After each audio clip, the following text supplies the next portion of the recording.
Hey guys, Brandon Storrell here with Backwoods Boys Life, and today we're going to be going over canine trapping. Today I'm going to cover traps, the actual traps that I use for my canine line. I learned a lot of hard lessons last year on traps and different things, and I'm going to try and carry some of that knowledge over to you guys. So if you're looking to purchase canine traps this year, you'll have a really good idea of just what you want to get, what you're getting into, and what's the best bang for your buck, and what is most effective that I have found. So with that, let's get started.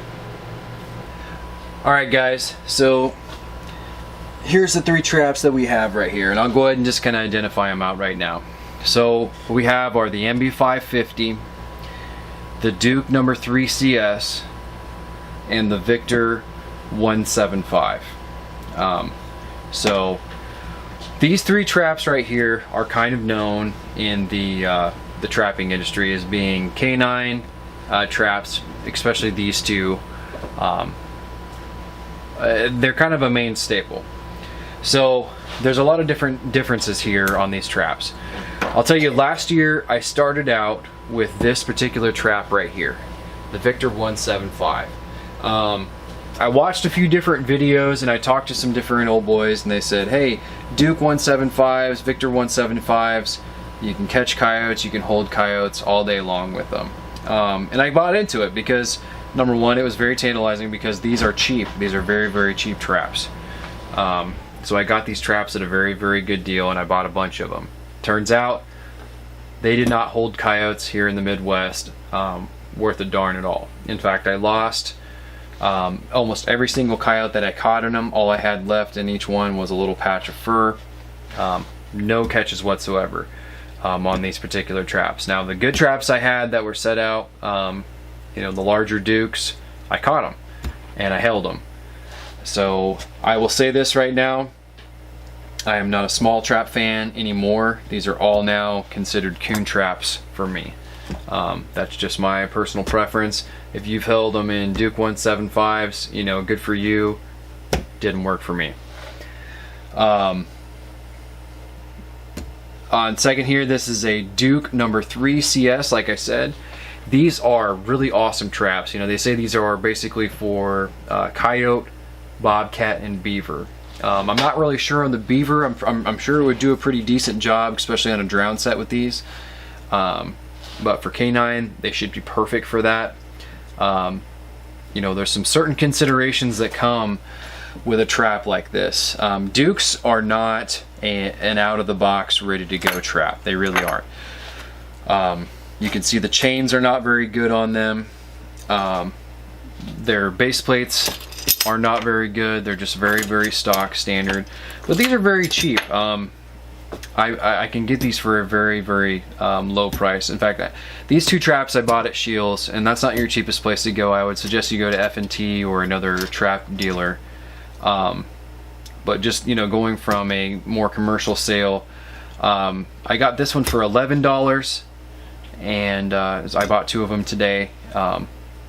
You know, very, very, very good price for the size of trap that you're getting.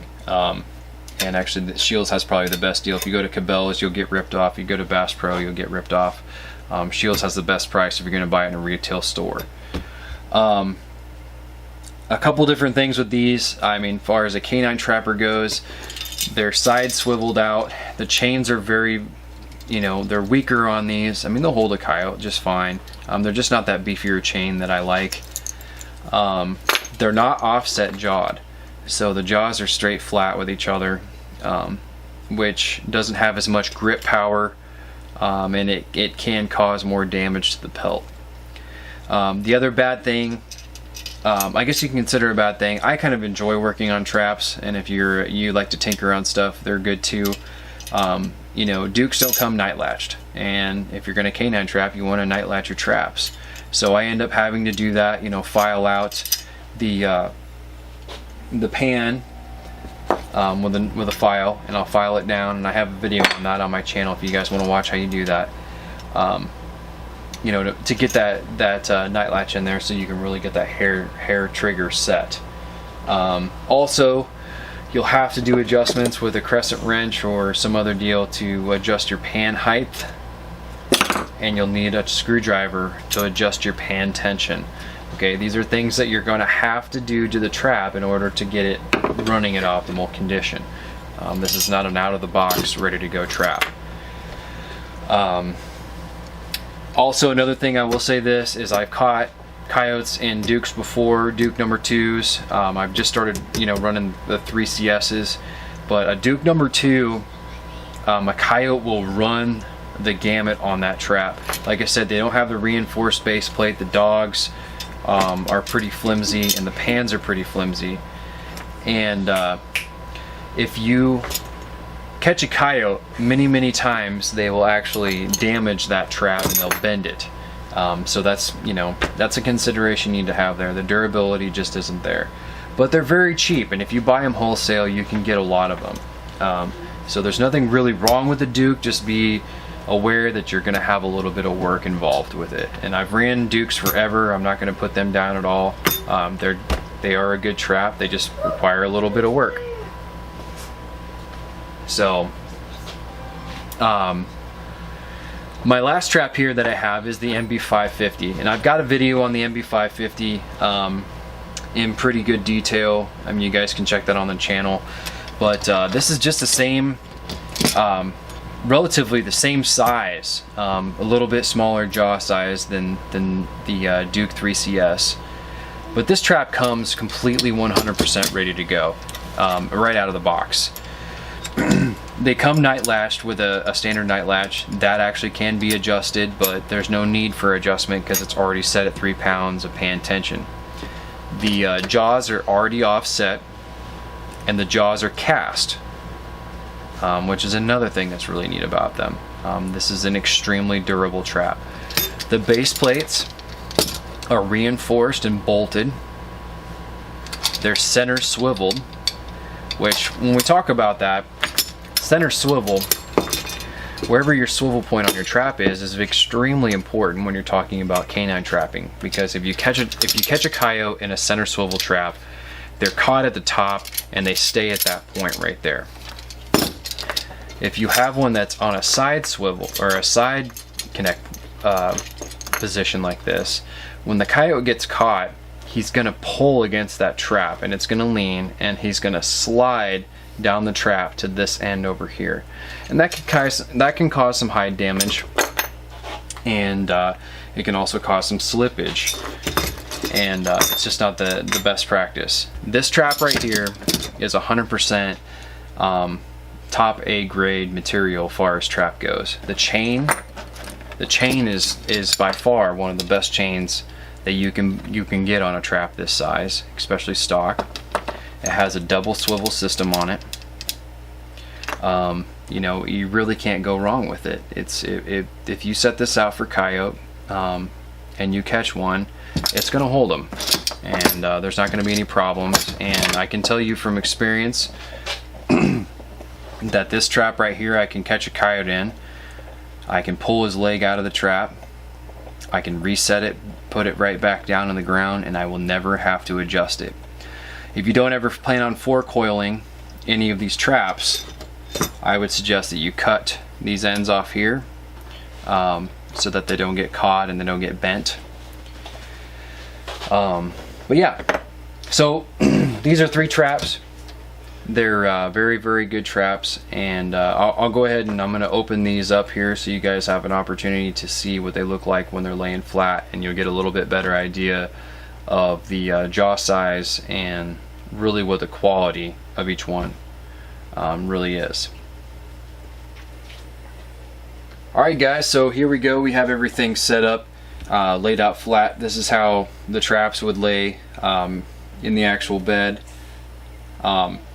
So basically what we're seeing here with the 3 different traps, these 2 traps here have been modified to lay flat. This is not how they're going to come stock. If you have a Duke or a Victor basically come straight out of the box and they lay this flat, then that's kind of a lottery win. You're always going to have to adjust them. So like I said, I've done night latching, and I've adjusted the dogs, and I've adjusted the pan tension on both of these traps to get them lay as flat as they are right now, and they're ready to go. The MB550, I have done nothing to this trap. I bought this trap and I set it down right here. This is how it works. As you can see, the jaws are in really good shape. Very, very heavy duty trap, and it lays flat just nicely. So the difference on these, basically, like I said, you know, you have a little bit of difference in the jaw size. You can see with the 175, you have a very, very small jaw spread, which doesn't have a lot of room for fitting paws in.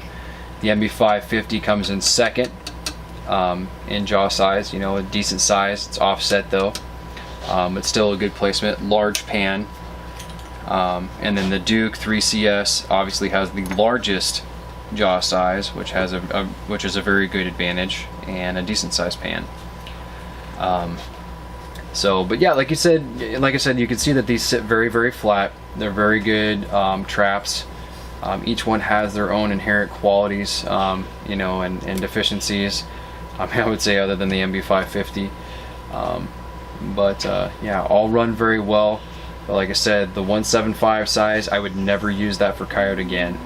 If you caught one accidentally, you know, on a coon set or a pocket set, you know, great. But I just don't put any trust in this trap anymore. So I would not use that if I were you.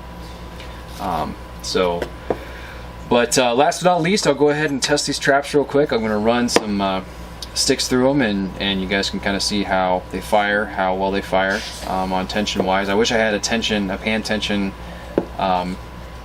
gauge on here so you guys could really see it, but we'll just kind of go from here. So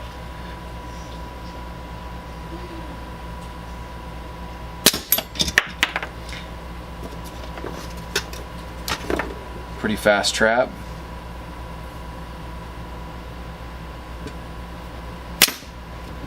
That one there actually needs a little more adjustment. And last but not least, the 175. So 3 decent traps. 2 I only believe should be used for canine use. Learned a lot of lessons with this one, and I'm really excited to see how these 2 perform, and I'm going to definitely be using these in my arsenal this year for the canine line exclusively. So yeah, that's pretty much it. Hey guys, I hope that gives you a little bit of an idea of the certain traps that I use, and hopefully it's a little bit of a guide for what you guys might be able to use canine traps in the future. You know, these are the best traps that I've used, in my opinion. There's a lot of other traps out there. There's a lot of traps that I didn't cover in this just because I don't have them. This is basically my opinion of those particular traps that I used, and the pros and cons and everything that go with them. So hope this helps you out a little bit. Hopefully you guys can take this knowledge and use it and apply it to your canine line and be successful with it. So anyway, like always, I'm Brandon Storer with Backwoods Boys Life. Thanks for watching.